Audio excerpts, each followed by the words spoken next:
तमाम हाजरीन को national education day की बहुत बहुत मुबारकबाद। नेशनल एजुकेशन डे 11 नवंबर को हम मना रहे हैं और ये 2008 से एचआरडी मिनिस्ट्री जो आपकी है, वजारत इंसानी वसाइल, उसने शुरू किया है, क्योंकि मौलाना आजाद हमारे पहले एजुकेशन मिनिस्टर थे आजाद हिंदुस्तान के।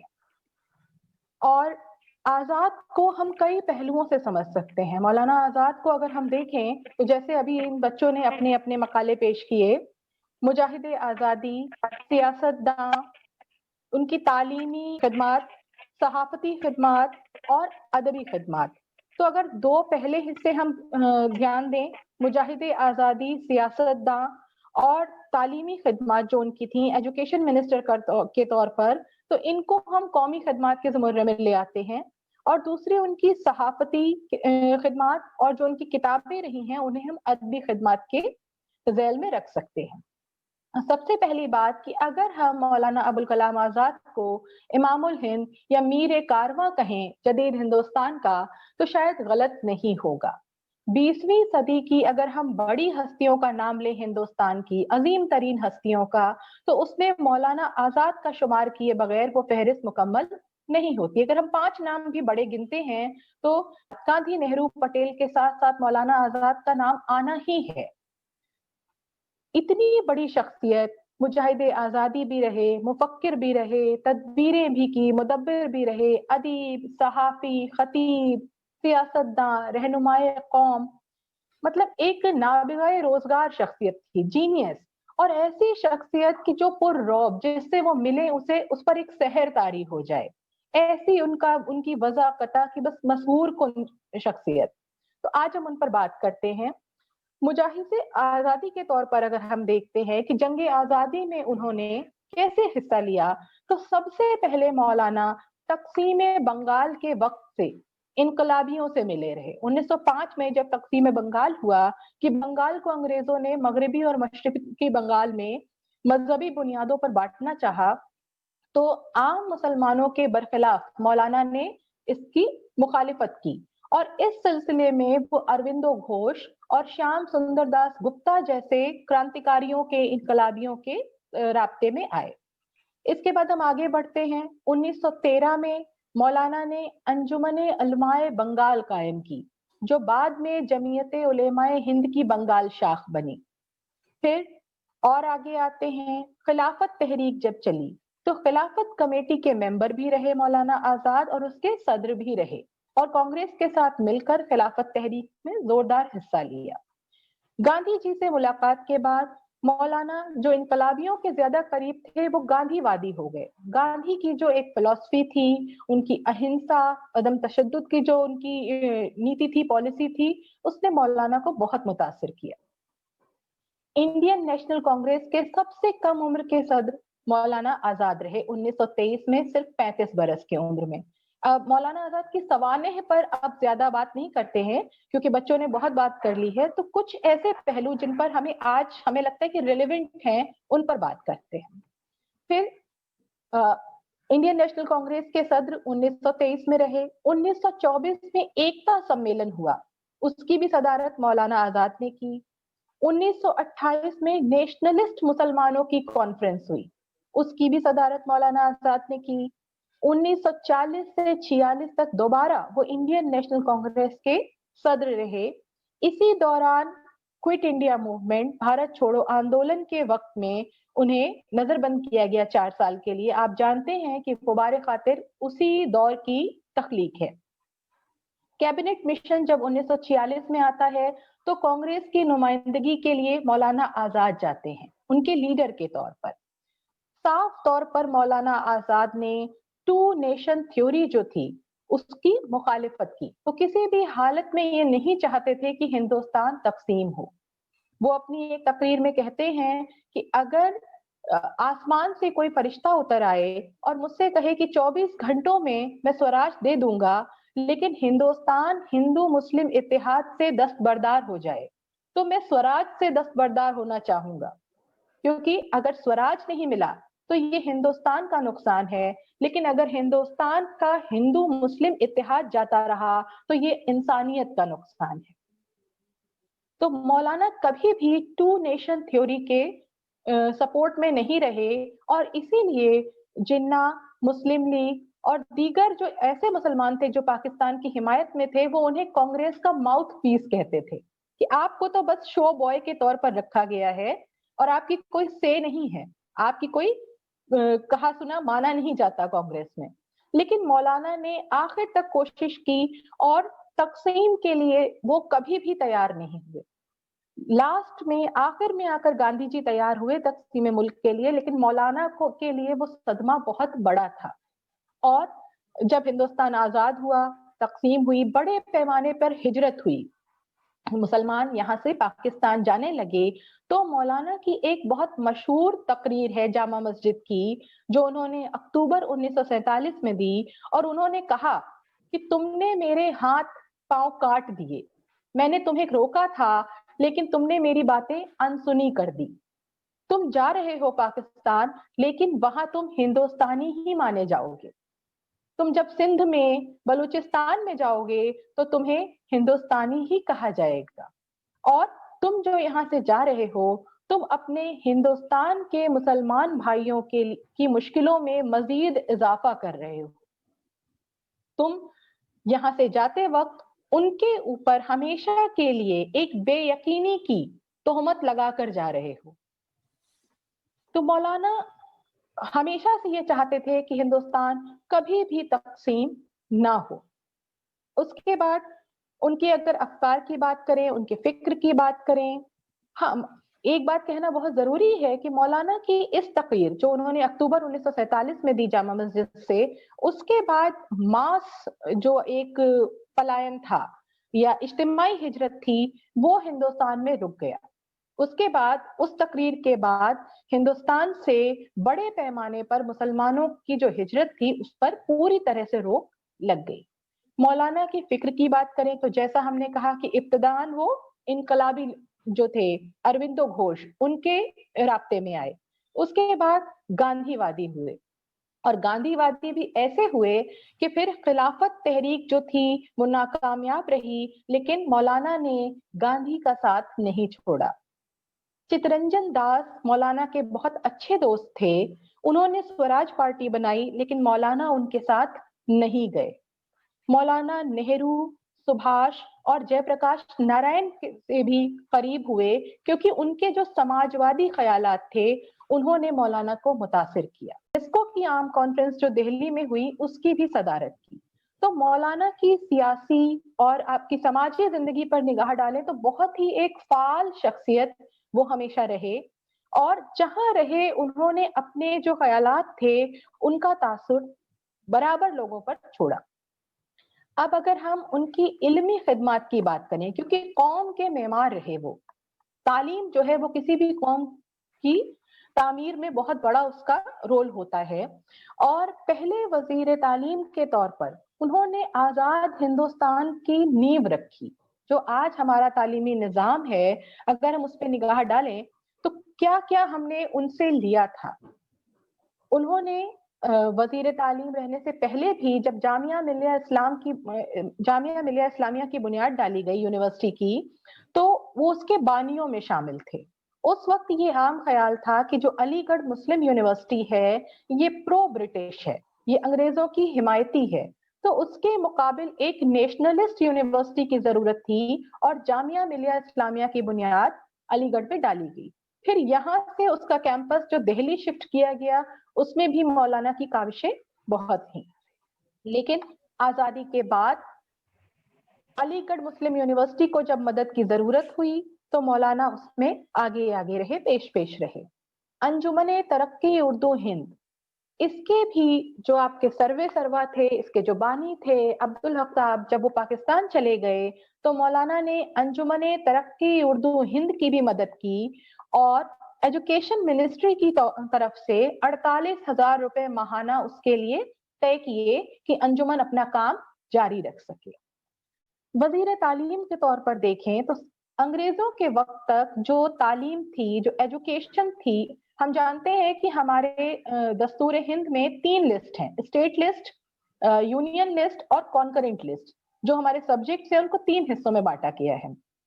تو आजाद हिंदुस्तान से पहले तालीम को स्टेट लिस्ट में रखा गया था, सूबों के इख्तियार में थी, लेकिन मौलाना का ये कहना था कि नहीं, पूरे मुल्क में एक सा तालीमी निजाम होना चाहिए और जिसके लिए तालीम को सेंट्रल लिस्ट में होना चाहिए, यूनियन लिस्ट में। लेकिन फिर मुत्तफिक इस पर हुए कि कॉन्करेंट लिस्ट में, कि एक पॉलिसी सेंट्रल बनाएगी जिसके तहत रहकर सूबे तालीम के सिलसिले में अपना काम करेंगे, स्टेट्स। तो कॉन्करेंट लिस्ट में एजुकेशन को या तालीम के सब्जेक्ट को लाने के जिम्मेदार मौलाना अबुल कलाम आजाद। उनका ख्याल था कि हर फर्द को तालीम हासिल करने का पैदाइशी हक है और इसीलिए यूनिवर्सल प्राइमरी एजुकेशन की बात वो करते हैं, सबको मिले एजुकेशन, लाजमी हो, और इब्तदाई तालीम तो सबको हासिल होनी ही चाहिए। वो कॉमन स्कूल की बात करते हैं, मुश्तरका तालीम की बात करते हैं, यानी जेंडर, जात, मजहब, इन चीजों के बिना पर स्कूली तालीम में फर्क नहीं होना चाहिए। Common model, common school model. फिर वो बात करते हैं नेबरहुड स्कूल की, यानी स्कूल आपके नजदीक जाए, नेबरहुड स्कूल, जिस जगह पर आप हैं वहां आपका तालीमी इदारा होना चाहिए, ताकि जो आपकी मकामी चीजें हैं, जरूरतें हैं, वो भी वहां पर पूरी हो सके तालीम के सिलसिले में। मौलाना ने पेशेवराना तालीम, वोकेशनल ट्रेनिंग, औरतों की तालीम, एग्रीकल्चर आपकी जो एजुकेशन है, टेक्नोलॉजिकल एजुकेशन है, इन सब की भी बात की। मौलाना के वक्त में ही उन्होंने प्राइमरी और सेकेंडरी एजुकेशन कमीशन और यूनिवर्सिटी एजुकेशन कमीशन कायम किया, जिसके तहत यूजीसी की तामीर हुई। यूजीसी जिसके अंडर में आज हमारी तमाम यूनिवर्सिटियां, कॉलेजेस, हम सब आते हैं, ये इसकी बुनियाद भी उनकी ही वजारत में, उन्हीं के वक्त में हुई। इसके अलावा आईआईटी, सबसे पहली IIT Kharagpur, Indian institute of sciences Bangalore, इन सारे तालीमी इदारों की बुनियाद मौलाना आजाद के वक्त में डाली गई। सकाफती इदारों को देखें तो Indian council for cultural relation, साहित्य अकादमी, ललित कला अकादमी, संगीत नाटक अकादमी, तो हम अंदाजा लगा सकते हैं कि उनका विजन कितना कुशादा था। सिर्फ तालीमी इदारे नहीं, सकाफती इदारे भी उन्होंने कायम किए, क्योंकि वो जानते थे कि तालीम महदूद मानों में नहीं हो सकती। यूनिवर्सिटी की जब वो बात करते हैं तो वो कहते हैं कि जामियाती तालीम, यूनिवर्सिटी तालीम का मतलब सिर्फ एजुकेशन देना नहीं है, उसकी कुछ समाजी जिम्मेदारी भी है। वो जो तलबात को जिनको तैयार कर रही है, वो उन्हें एक बेहतर सिटीजन के तौर पर तैयार करे, ये भी उसकी जिम्मेदारी है।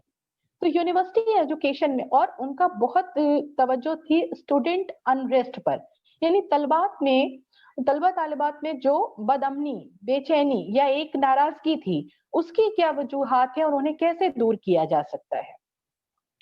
निसाब उनके लिए पत्थर की लकीर नहीं था कि सिलेबस, सिर्फ सिलेबस के दायरे में रहकर पढ़ाई नहीं होनी चाहिए यूनिवर्सिटी लेवल पर, बल्कि सिलेबस एक गाइडलाइन हो सकता है और हमें जो स्टूडेंट्स हैं, जो तलबा हैं, उनके एक होल सम डेवलपमेंट पर, उनकी हमाजहत तरक्की पर तवज्जो देने की जरूरत है। तो तालीम के नजरिए से देखें तो मौलाना आजाद की ये तमाम खिदमात हैं जिनसे आज तक हम सब फैज़याब हो रहे हैं। हमारा जो तालीमी निज़ाम है उसकी बुनियाद गुजार वही है। सहाफत की जब बात करते हैं तो जैसा अभी बच्चों ने बताया कि बहुत कम उम्र से, सिर्फ 12 बरस की उम्र से उन्होंने अपनी इल्मी अदबी खिदमात शुरू कर दी थी। नैरंगे ख्याल के नाम से एक शेरी गुलदस्ता उन्होंने 1900 में शुरू किया, जब वो महज 12 बरस के थे। 12 बरस के बच्चे से आज की तारीख में हम क्या उम्मीद कर सकते हैं। अल मिसबाह ये भी उन्होंने 12 बरस की उम्र में शुरू किया, ये रसाला। 14 बरस की उम्र में मकसन जैसे बड़े रसाले में उनके मजामीन शाया होने लगे। 16 बरस की उम्र में 1904 में उन्होंने अपना रसाला लिसानुल सिद्द निकाला, लिसानुल सिद्द जारी किया, और उसका जो उन्होंने एक रखा था कि मकसद क्या है, 4 मकासद उन्होंने लिखे थे लिसानुल सिद्द के, और वो 4 मकासद थे सोशल रिफॉर्म, तरक्की उर्दू, तनकीद या रिव्यू, और इल्मी मजाक की अशात। एक 16 साल का नौजवान, कितना इसका बड़ा विजन है कि वो क्या कह रहा है कि सोशल रिफॉर्म भी करना है उसे अपने रिसाले के जरिए, اسے اردو کی ترقی بھی کرنی ہے، اسے اردو میں جو کام ہو رہے ہیں ان پر تنقید بھی کرنی ہے، اور جو علم کا مذاق ہے اسے بھی قوم میں اور ملک میں عام کرنا ہے۔ ایک بات کا اور ذکر آتا ہے کہ جب مولانا الہلال شروع کرتے ہیں تو ایک رئیس انہیں کچھ رقم بھیجتے ہیں اور کہتے ہیں کہ آگے بھی آپ اس رسالے کو جاری رکھیے، میں آگے بھی آپ کی مدد کرتا رہوں گا۔ تو مولانا کہتے ہیں کہ میرے نزدیک تو جو اخبار اپنے پڑھنے والوں سے اپنی قیمت کے علاوہ کچھ بھی لیتا ہے تو یہ اس فن کے لیے، اخبار نویسی کے فن کے لیے یہ ایک دھبا اور سراسر آر ہے۔ یعنی انہوں نے کوئی معاشی، کوئی مالی مدد نہیں ایکسپٹ کی۔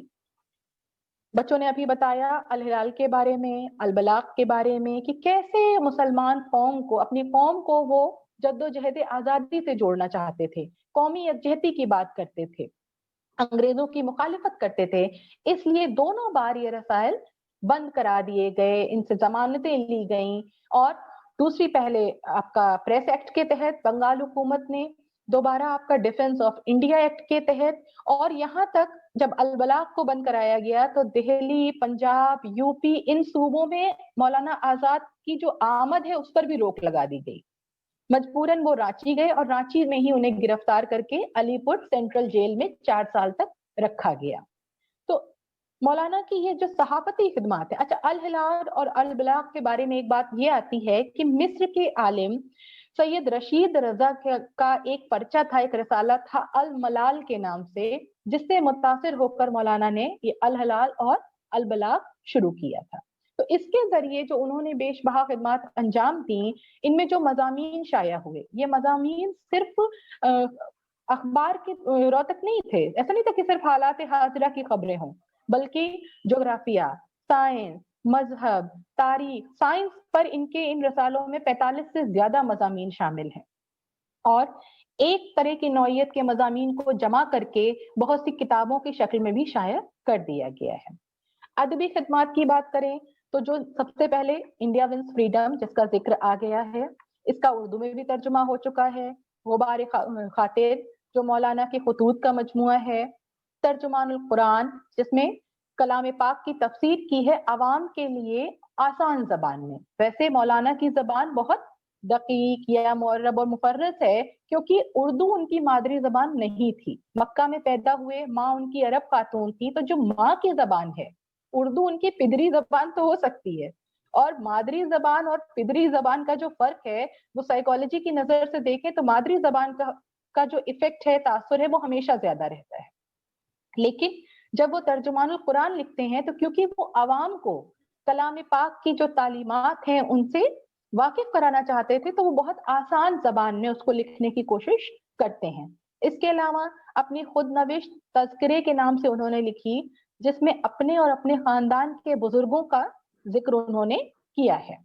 خطبات آزاد، ہجر و وصال، ہماری آزادی، کاروان خیال، میری مراد، نگارشات آزاد، البیان یا قول فیصل، کہ جب انہوں نے کلکتہ پریزیڈنسی کے سامنے جو بیان دیا اس کو بھی کتابی صورت میں شائع کیا۔ یہ اچھی بات ہے کہ مولانا کے مضامین، ان کی تقریر، ان کے خطبات ہمارے پاس محفوظ ہیں، کیونکہ انہیں کتابی صورت میں شائع کر دیا گیا ہے۔ آزادی کے بعد بھی کئی کتابیں خدا بخش لائبریری سے بھی شائع ہوئی ہیں۔ بیاض آزاد، آزاد نے اپنے خطوط میں جن اشعار کا استعمال کیا انہیں بھی جمع کر دیا ہے خدا بخش لائبریری نے بیاض آزاد کے نام سے۔ ابو الکلام آزاد کے افسانوں پر ہمارا دھیان ہی نہیں جاتا، توجہ ہی نہیں جاتی، انہیں بھی 5-6 افسانوں کو جمع کر دیا گیا ہے۔ رسول رحمت، سیرت النبی پر جو مضامین مولانا آزاد نے لکھے تھے الہلال میں، ان کو جمع کر کے یہ کتاب تیار کی گئی ہے۔ ارکان اسلام، مسئلہ خلافت، مضامین الندوہ، ندوہ سے بھی، الندوہ جو مولانا شبلی نکالتے تھے اس سے بھی آزاد جڑے رہے، اور شبلی نے انہیں دعوت دے کر بلایا تھا کہ آپ آئیے اور اس کی ادارتی خدمات انجام دیجیے۔ امرتسر سے ایک اخبار نکلتا تھا وکیل، اس سے بھی کافی وقت تک مولانا جڑے رہے۔ پھر شہید اعظم حضرت امام حسین کی شہادت پر یہ کتاب ہے۔ چیدہ شخصیتیں، یہ بھی البلاغ اور الہلال میں جو مضامین چنندہ شخصیتوں کے بارے میں لکھے گئے ہیں اس پر یہ کتاب ہے۔ वोल्टर पीटर से लेकर कमाल पाशा तक इसमें बहुत सी शख्सियतों का जिक्र किया गया है। वल अस्र, तहरीक आजादी और मुसलमान, आजाद की कहानी, आजाद की जबानी, सेंट्रल जेल में जब वो थे। तो ये कुछ किताबें हैं। तो अगर हम देखें तो मौलाना की जो अदबी खिदमात हैं उनका दायरा बहुत वसी है। मजहब पर, तारीख पर, तफसीर पर, आपके हालात हाजिरा पर, कहानी, शेर, तमाम चीजें हमें मौलाना के यहाँ नजर आती हैं। और ये तब है जब वो सियासी और समाजी तौर पर इतने एक्टिव और इतने फाल थे, तब उनकी इतनी अदबी खिदमात हमारे सामने हैं। तो मौलाना को जब हम इन 4 तरीकों से, और ये सिर्फ 4 बहुत कम हैं, ये जो हम जिन पहलुओं की बात कर रहे हैं, सहाफत, अदब, सियासत, जंग आजादी और वजीर तालीम के तौर पर, ये बहुत कम है। मौलाना की शख्सियत का अहाता करने के लिए बहुत वक्त दरकार है। लेकिन आज जिन बातों पर हमें गौर करने की जरूरत है, वो हमें ये देखना है कि मौलाना ने हमें क्या दिया और आज उनकी क्या मानवियत है। ऐसा शख्स जो हिंदुस्तान में पैदा भी नहीं हुआ, वो हिंदुस्तान की मिट्टी से इतनी मोहब्बत करता है, जो अगर वो देखे तो उनकी पैदाइश की जो जगह थी वो मक्का थी, लेकिन वो 2 साल बाद, कहते हैं कि कहीं कहीं कहते हैं कि 90 में आए, कहीं कहते हैं 98 में आए, लेकिन अपनी पैदाइश के बाद वो हिंदुस्तान आए, कलकत्ता में रहे, और तब वो हिंदुस्तान की मिट्टी से इतनी मोहब्बत करते हैं कि ना वो खुद यहाँ से जाना चाहते हैं। उनको बहुत बार लीग ने, पाकिस्तान के हिमायतियों ने अपने साथ मिलाने की कोशिश की, लेकिन उसके बावजूद वो कतई हिंदुस्तान के इतिहाद से जो हिंदू मुस्लिम का है उससे समझौता करना नहीं चाहते। दूसरी बात कि कभी भी उनकी जामियाती तालीम या रस्मी तालीम या फॉर्मल एजुकेशन नहीं हुई।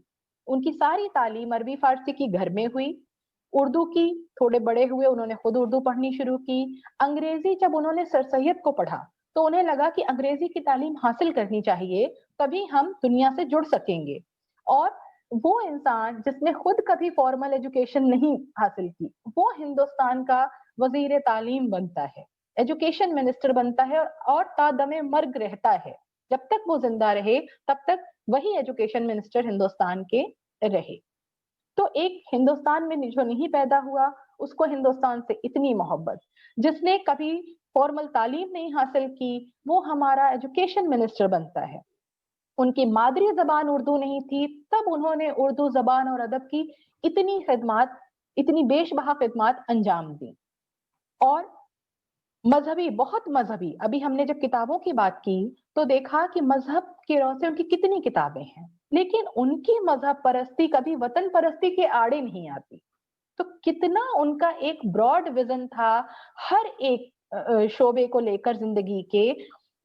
इनकलाबी भी रहे, गांधीवादी भी रहे, समाजवादी भी रहे, और इतने दूरंदेश थे कि उन्होंने एक पेशेन गोई की थी कि पाकिस्तान आप बना तो रहे हैं, लेकिन मजहबी बुनियादों पर आप जिस पाकिस्तान को बना रहे हैं, वो उसको लिसानी बुनियादों की वजह से, जोग्राफियाई फर्क की वजह से, तमद्दुनी फर्क की वजह से मुत्तहिद रखना बहुत मुश्किल हो जाएगा। कल को बलोच अपने को अलग कहेंगे, बंगाली अपने को अलग कहेंगे, पाकिस्तान सिर्फ मजहबी बुनियाद पर कायम नहीं रह पाएगा। वो उनकी पेशेन गोई आज हम देखते हैं कि सच साबित हो रही है। उन्होंने एक पेशेन गोई और की थी कि हिंदुस्तान से जाने वाले मुसलमान अपने कौमी भाइयों के लिए मुश्किलें खड़ी करके जा रहे हैं। वो ताउम्र उनके लिए शक, बदगुमानी और उनकी वतन परस्ती पर सवाल खड़ा करके जा रहे हैं। आज के माहौल में हम देख रहे हैं कि उनकी ये पेशेन गोई भी किसी न किसी हद तक सही साबित हो रही है। तो कितना ब्रॉड विजन था उनका, कितनी दूर की सोच थी, कितना बड़ा उनका मर्तबा था कि हमें ताज्जुब होता है कि ऐसा नाबिगाए रोजगार, ऐसा जीनियस शख्स वो था कि उसने इतना हमारे मुल्क को, हमारे तालीमी निजाम को, हमारी सियासत को, हमारे मजहब को मुतासिर किया। और ऐसी शख्सियात को हमें और ज्यादा समझने की जरूरत है, उन पे और काम करने की जरूरत है। उनकी इन खिदमात के चलते उन्हें 1992 में भारत रत्न दिया गया। हालांकि मैं ये जरूर कहूंगी कि 1992 बहुत वक्त गुजर गया। 58 में आजाद के जाने के बाद 92 में उनको भारत रत्न दिया जाना کافی دیر کر دی. لیکن بہت سے ادارے ہیں جو مولانا آزاد کے نام پہ قائم کیے گئے ہیں. مولانا آزاد میڈیکل کالج نئی Delhi, Maulana Azad national Urdu university Hyderabad, Maulana Azad centre for elementary and social education Delhi university, Maulana Abul Kalam Azad university of technology in Kolkata, Maulana Abul Kalam Azad institute of Asian studies Kolkata, Maulana Azad library علی گڑھ کی ہے، مولانا آزاد اسٹیڈیم جموں، مولانا آزاد میوزیم، مولانا آزاد کے گھر کو ہی اب ان کا میوزیم بنا دیا گیا ہے، Maulana Abul Kalam Azad Islamic awakening centre new Delhi. اس کے علاوہ منسٹری آف مائنورٹی افیئرس، اقلیتی معاملوں کی جو وزارت ہے، اس نے مولانا آزاد ایجوکیشنل فاؤنڈیشن شروع کیا ہے 1989 سے، جو اقلیتی اور جو آپ کے ایجوکیشنلی بیکورڈ سوسائٹی ہے اس میں تعلیم کو پروموٹ کرنے کے لیے. مولانا ابوالکلام آزاد نیشنل فیلوشپ ہے جو مائنورٹی کے اسٹوڈنٹس کو کے لیے دی جاتی ہے، یہ بھی منسٹری آف مائنورٹی افیئرس نے شروع کی ہے. ایک اہم ٹرافی ہے جو برابر 1956-57 سے دی جا رہی ہے، مولانا ابوالکلام آزاد ٹرافی ہے. یہ اسپورٹس کی ٹرافی ہے، یہ یوتھ افیئرس اور اسپورٹس منسٹری دیتی ہے. ہر سال اینولی یہ کسی ایک یونیورسٹی کو دی جاتی ہے، اور جب کھیل کے نیشنل ایوارڈز دیتے ہیں پریزیڈنٹ تو Maulana Azad trophy for sports university کو دی جاتی ہے. پنجاب یونیورسٹی نے یہ ٹرافی سب سے زیادہ حاصل کی ہے. تو ان تمام باتوں کے بعد میں یہی کہنا چاہوں گی کہ مولانا آزاد کو اور پڑھیں اور سمجھیں، ان کے جیسی فکر، ان کے جیسی سمجھ، ان کے جیسی وسعت قلبی پیدا کرنے کی کوشش کریں. ہمارے وقت کو آج اس کی بہت زیادہ ضرورت ہے. بہت شکریہ میم.